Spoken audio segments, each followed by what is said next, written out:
Games of the year, Shadow Warrior. So tell us, for people that haven't seen this, I had the pleasure of being able to actually play through the beta a couple weeks ago and was absolutely floored by it. But for people that possibly don't know about the game, tell us a little bit about it.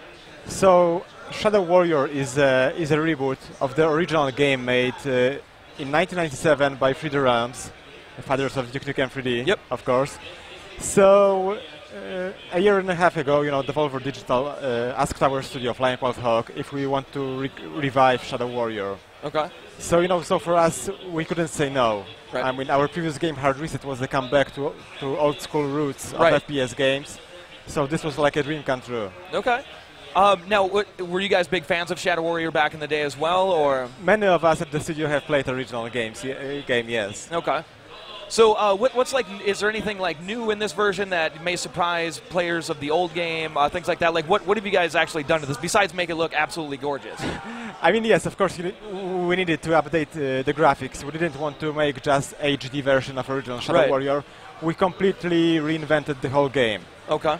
Of course, you will find some familiar elements like the sword play. And as for the sword, in most of the games, when you acquire that kind of weapon, you usually stop using it as soon as you get revolver, submachine gun, shotgun, Right. and so on. In our game, if you want to, you can complete the whole game with a katana. Right, and that's kind of the thing I was talking about when I first checked this out. Was it's almost the reverse this time. Yeah. The swordplay is so good that it's really hard to like go back to the guns sometimes, even though they're necessary. I mean, exactly. I mean, of course, we are aware that many people would probably want to play this game as any other FPS game. Right. So if you want to, you can. But on the other hand, if you really like blades, this melee you can combat, completely go melee only. Exactly. Awesome. Now, did you find that was kind of hard to balance? Like, since the sword is so fun, did you have to put like some extra oomph or some extra thought into some of the guns? I mean, it was challenging at first. However, we added 4 special attacks to the sword, and many of them have a range effect. Okay. Yeah, so even without firearms, you can keep enemies at distance.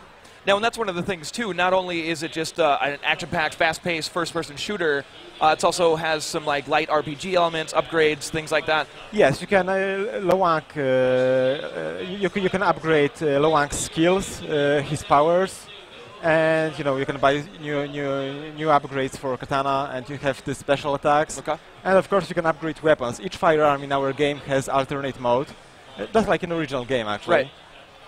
Yeah, so there's a lot to upgrade. Yeah, as you said, this is sort of like there are balancing RPG act, elements, so to speak, yes. right? Now, as far as like challenges, did you find it like kind of intimidating? I know this was a fan favorite back in the day. Was that kind of intimidating to try and recreate it for a new crowd and still please the old fans? Yeah, especially we all regret what happened to Duke Nukem Forever. Yes, Right. we didn't want to follow this this path. Yeah. And we aware that that Shadow Warrior is also like a powerful franchise that people remember. But we tried to keep the elements that we think were crucial to the original game, Right. while adding, of course, some new stuff as well.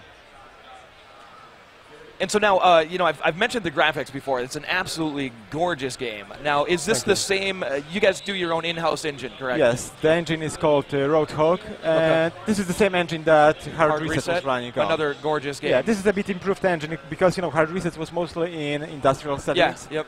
Here we have this Japanese beautiful landscape, so the scenery is more natural. Right, and it's really kind of a balance. It's like it's so fast-paced, but everything looks so good that you kind of want to take your time and look around, but it's almost like you don't have the chance sometimes. No, you have a chance. I mean, the levels are mostly linear, especially that this time around, this game is story-driven. However, still we left some room for exploration, so if you want to, you can wanted wander to around. slow down and take it all in. Search for the secrets, some Easter eggs. Okay. Now, I did see that. I've seen a couple nods to the old Shadow Warrior game in here. Is there a lot of that in this game, or? I think most of the Easter eggs and some elements you might remember from original game are still here. Right. I did manage to fight a demon bunny. I saw some bunnies getting together. Exactly. There's a lot of fun little hidden things in this game. As for bunnies, I mean, we know that many people feel temptation of killing these small creatures. Yeah, so there's a bunny revenge. And there is payback for that. Yes, exactly. So now, are you guys showing this off at PAX here? Can people get a chance to Yes. play this themselves? Exactly. On the 6th floor, there's our booth, and yeah, everyone who wants to see how the game works can play the game. Okay. Now, there's one thing that maybe we could show off this game, as well as just being awesome with awesome weapons, crazy fast-paced action. It has massive boss fights as well. Exactly. I mean, there are boss fights. The scale is sort of similar to Shadow of the Colossus. Yeah. Yeah, let's check one of those out. Like, that surprised me. It took me, that was probably the hardest part of the game for me right there, was the first boss fight. It might take a while, yes. Okay. Yeah, however, yes, as for the boss fights, yes, they are really huge. They were challenging. I mean, you know, our character, you know, is relatively small. Right. So, you know, so to fight these creatures, yeah, it's challenging.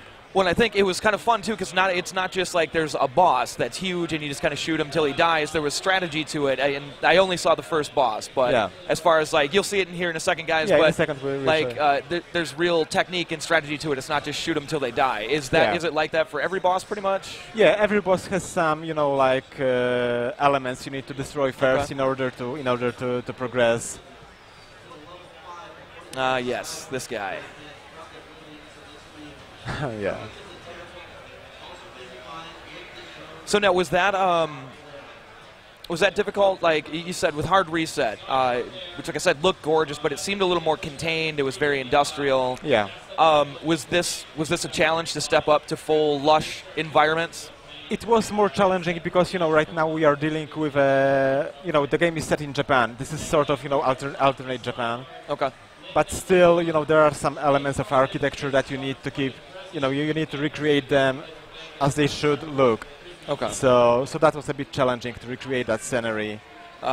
And sadly, we have to start wrapping things up here. Things are moving fast, but people can fight this boss for themselves up on the 6th floor? If they want to, yes. If they make it there, if they want to? Yeah. All right, so I highly recommend you guys check this out. Yeah. Thank you so much for joining us today. It's been a pleasure, and hopefully we'll talk again soon. And guys, stay tuned for more live coverage from PAX 2013 here on Twitch.tv. Thank you.